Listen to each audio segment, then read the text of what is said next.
when in the course of human events it becomes necessary for one people to dissolve the political power, the political bands which have connected them with another, and to assume among the powers of the earth the separate and equal station to which the laws of nature and of nature's God entitle them, a decent respect to the opinions of mankind requires that they should declare the causes which impel them to the separation.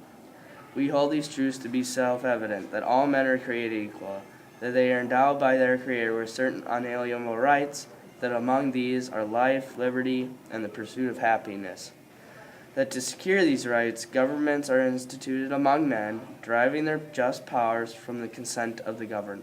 That whenever any form of government becomes destructive of these ends, it is the right of the people to alter or to abolish it, and to institute new government, laying its foundation on such principles and organizing its powers in such form as to them shall seem most likely to affect their safety and happiness.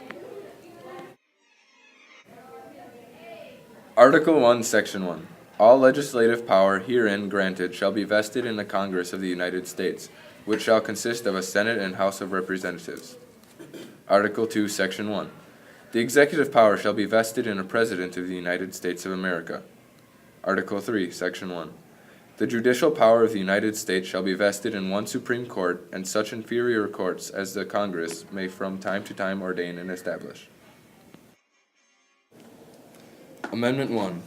Congress shall make no law respecting an establishment of religion, or prohibiting the free exercise thereof, or abridging the freedom of speech, or of the press, or the right of the people to peaceably assemble, and to petition the government for a redress of grievances. Amendment 2. A well-regulated militia being necessary to the security of a free state, the right of the people to keep and bear arms shall not be infringed. Amendment 3. No soldier shall, in time of peace, be quartered in any house without the consent of the owner, nor in time of war, but in a manner to be prescribed by law. Amendment 4.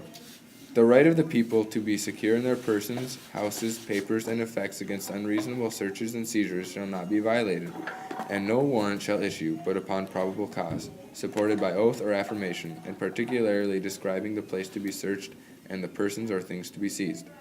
Amendment 8. Excessive bail shall not be required, nor excessive fines imposed, nor cruel and unusual punishments inflicted. Baron de Montesquieu played a huge role in the Declaration of Independence through an idea. His idea was to separate power between branches. These are the executive, judicial, and legislative branches. The purpose of splitting the government into 3 groups was to limit each group's power through checks and balances.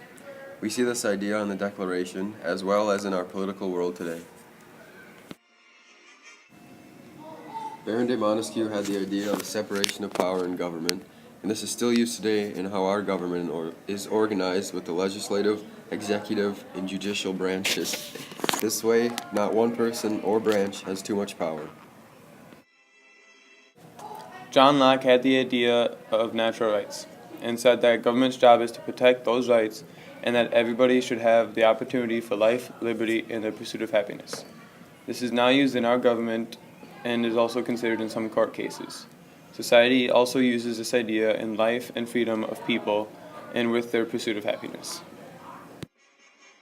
Voltaire's work in the religious field was very beneficial. He believed that you should tolerate and maybe even acknowledge other religions besides your own.